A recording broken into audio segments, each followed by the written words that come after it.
Welcome to leap button पिटल। आज हम प्लांट्स के समर केयर के बारे में बात करेंगे। काफ़ी गर्मियाँ बढ़ गई हैं, तो जैसे हमें प्रॉब्लम होती है गर्मी की वजह से, सेम वैसे ही प्लांट्स को भी गर्मी की वजह से प्रॉब्लम होती है। तो कुछ बातें हैं, अगर उनको हम ध्यान रखेंगे तो हमारे प्लांट्स गर्मियों में भी हेल्दी रहेंगे और सर्वाइव करते रहेंगे। तो एक एक करके मैं आपको जो भी मैंने पॉइंट्स बनाए हैं जो कि ज़रूरी हैं प्लांट केयर के लिए, तो उनको मैं आपके साथ शेयर करती हूँ। सबसे पहली जो बात होती है वो है वाटरिंग की।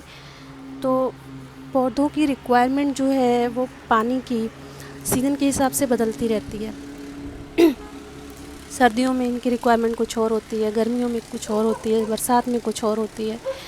तो गर्मियों में चूँकि एनवायरनमेंट का टेम्परेचर भी ज़्यादा होता है, तो उसकी वजह से क्या होता है कि जो पत्तियों से ट्रांसपायरेशन है या फिर मिट्टी से जो इवेपोरेशन है उसका रेट काफ़ी बढ़ जाता है, जिससे जल्दी जल्दी मिट्टी सूखती रहती है और पौधों को पानी की रिक्वायरमेंट कॉन्टीन्यूसली बनी रहती है। तो इसलिए पानी की फ्रीक्वेंसी गर्मियों में कंपैरेटिवली ज़्यादा होनी चाहिए एज़ कम्पेयर टू दूसरे सीजन्स। तो दिन में आपको एक बार पानी तो ज़रूर डालना ही डालना है अपने पौधों में। बाकी आपने अपने प्लांट को कहाँ पे रखा हुआ है, उस पे कितनी देर की धूप पड़ रही है, वहाँ पे कितना टेम्परेचर रह रहा है, इसके हिसाब से भी पानी की फ्रीक्वेंसी चेंज होगी। तो अगर आपने अपने पौधे को ऐसी जगह रखा है जहाँ पे बहुत ज़्यादा देर तक धूप रहती है या आपके एरिया में बहुत ज़्यादा टेम्परेचर रहता है, तो आप सुबह और शाम 2 बार पौधों में पानी डालें। पानी डालने का जो सबसे सही टाइम होता है वो होता है अर्ली मॉर्निंग, और दूसरा होता है सनसेट के बाद, क्योंकि इस टाइम पे टेम्परेचर कम होता है तो पानी से जो मिट्टी से पानी का इवेपोरेशन कम होता है, तो जो अवेलेबल वाटर होता है आपके प्लांट्स के लिए वो ज़्यादा देर तक रहता है, तो पौधा आसानी से पानी को पूरा का पूरा यूटिलाइज़ कर पाता है। तो ये 2 टाइम जो होते हैं वो सबसे सूटेबल टाइम होते हैं, अर्ली मॉर्निंग और सनसेट के बाद। दूसरी जो बात हमें ध्यान रखने की होती है गर्मियों में, वो होती है कि आप अपने पौधों पे कॉन्टीन्यूसली मिस्टिंग करते रहें।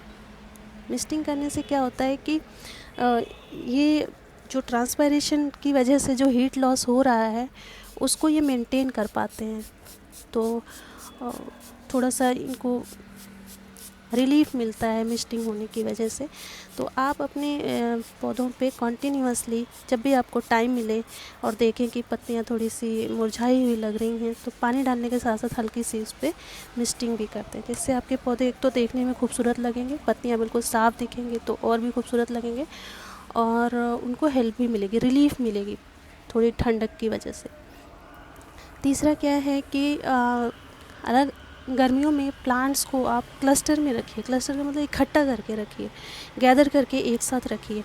अगर अलग अलग प्लांट्स रहते हैं तो उन पे हीट का एक्सपोजर ज़्यादा होता है, गर्म हवा भी चारों साइड से उस पौधे पे पड़ेगी तो पौधे को ज़्यादा नुकसान होता है। लेकिन जब इस तरह से आप पौधे को एक साथ इकट्ठा करके रख देते हैं तो ओवरऑल जो हीट हर पौधे पे है वो कम हो जाती है। जो बाहर के बड़े पौधे हैं उन पे ज़्यादा पड़ती है, उनके नीचे जो छोटे पौधे रखे हैं उन पे कम पड़ती है।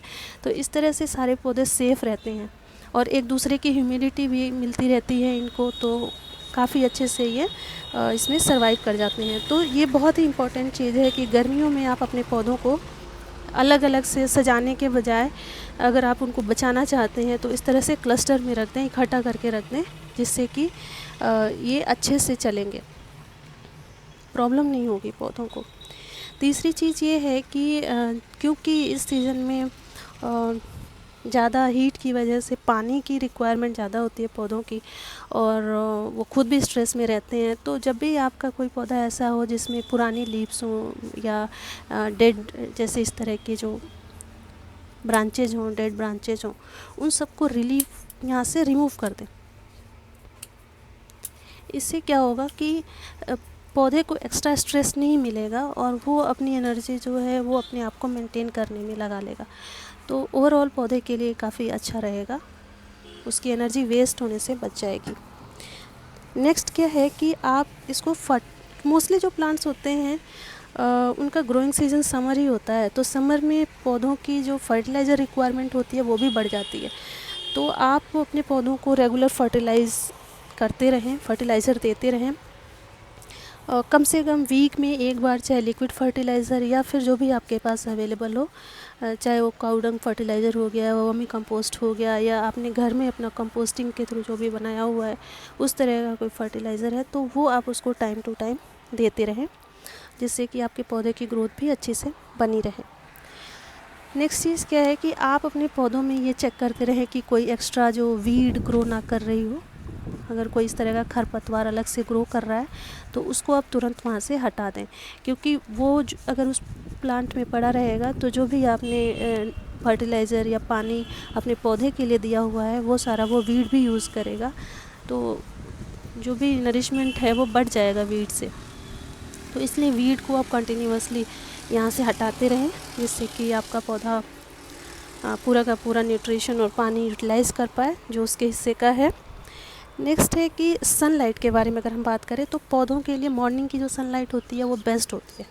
तो आप अपने पौधे को ऐसे शिफ्ट करते रहें कि सारे पौधों को बारी बारी से मॉर्निंग की जो सनलाइट है वो मिलती रहे, जिससे कि सारे पौधे अच्छे से ग्रो करते रहें। तो रीलोकेशन बहुत ही ज़रूरी है समर्स में, क्योंकि तेज़ धूप में आपको पौधों को नहीं रखना है। जहाँ पे बहुत तेज़ धूप आती है वहाँ से उठा के आप पौधों को ऐसी जगह रख दें जहाँ पे थोड़ी कम धूप हो या छाया हो। मतलब दोपहर की धूप अवॉइड करनी है पौधों के लिए, क्योंकि वो ठीक नहीं होती है।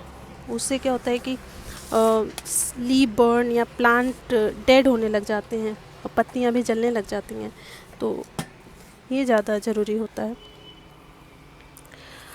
नेक्स्ट क्या है कि आप और क्या कर सकते हैं पेस्ट कंट्रोल के लिए। अगर हम बात करें तो कुछ पौधों पे पेस्ट इस सीज़न में भी लगते हैं, गर्मियों में, जैसे गुड़हल वगैरह में तो बहुत ज़्यादा। और भी कुछ चीज़ें हैं, जैसे ये मेरा एक छोटा सा देखिए यहाँ पे टमाटर का पौधा है, इस पे भी मिलीबग लग रही है। तो इसको आप चाहे नीम ऑयल का और शैम्पू का जो है स्प्रे बना के, मैं तो कहूँगी कि बिल्कुल सिंपली आप पानी के तेज़ स्प्रे से इसको बार बार धोते रहिए, तो 3-4 दिन में आप देखेंगे कि यहाँ से ये सारा हट जाएगा। तो पेस्ट भी आप बीच बीच में देखते रहें, कोशिश करें कि ऑर्गेनिक पेस्टिसाइड ही यूज़ करें, केमिकल ना यूज़ करें। देखिए जैसे मैंने ना इन सारे पौधों के नीचे जो छोटे छोटे से प्लांट्स हैं उनको रख दिए हैं। इससे दो चीज़ होती है, एक तो ये पौधे शेड में रहते हैं, ये सेफ़ रहते हैं गर्मियों के टाइम पे, और दूसरा जो बड़े पौधे हैं इनकी भी मिट्टी मॉइस्ट बनी रहती है। तो बड़े पौधों के नीचे आप छोटे पौधों को रख सकते हैं, जिससे सभी सुरक्षित रहेंगे, सभी सेफ़ रहेंगे। और भी कुछ ऑप्शनल स्टेप्स हैं जिसको आप फॉलो कर सकते हैं, जैसे कि पौधों को कभी भी ऐसी जगह ना रखें जहाँ पे एसी हो और एसी की डायरेक्ट हवा पौधों पे पड़ती हो, क्योंकि इससे पौधे जो है वो डैमेज होने लग जाते हैं। तो डायरेक्ट एसी के पास आपको अपने प्लांट्स को नहीं रखना है। दूसरा ये करना है कि आप ये कर सकते हैं कि प्लांट्स को ऐसी जगह रखें जहाँ पे अच्छा एयर का फ्लो हो, अच्छे से हवा बह रही हो वहाँ पे, और एयर फ्लो में पौधे अच्छा ग्रो करते हैं। और अगर आपके एरिया में बहुत ज़्यादा धूप हो रही है, जहाँ पे आपने प्लांट रखा है वहाँ पे बहुत ज़्यादा धूप आती है, तो आप एक ग्रीन नेट यूज़ कर सकते हैं। ग्रीन नेट से पौधे सेफ़ रहते हैं, उन पे डायरेक्ट ज़्यादा धूप नहीं पड़ती है। तो इस तरह की चीज़ें। और एक चीज़ और है कि आप इनको पौधों को अगर ट्रांसपिरेशन से बचाना है, मिट्टी को सूखने से बचाने का एक और तरीका होता है मल्चिंग। तो मल्चिंग बहुत सारी चीज़ों से होती है जिसको आप यूज़ कर सकते हैं, जैसे कि जो पुरानी पत्तियां हैं जो आपके पौधों से निकलती हैं उनको यूज़ कर सकते हैं आप। श्रेडेड जो न्यूज़पेपर्स हैं या कोल है, कोल को यूज़ कर सकते हैं, या इस तरह के जो राइस हस्क होते हैं इनको भी आप यूज़ कर सकते हैं। तो आपको क्या करना है, बस अपनी मिट्टी के ऊपर इनको ऐसे बिछा देना है। इससे ये होगा कि एक तो इस धीरे धीरे मिट्टी में मिलता रहेगा, तो एक तो मिट्टी भी पोरस होगी, और दूसरा जो सरफेस से जो पानी का इवापोरेशन है वो भी स्लो हो जाएगा।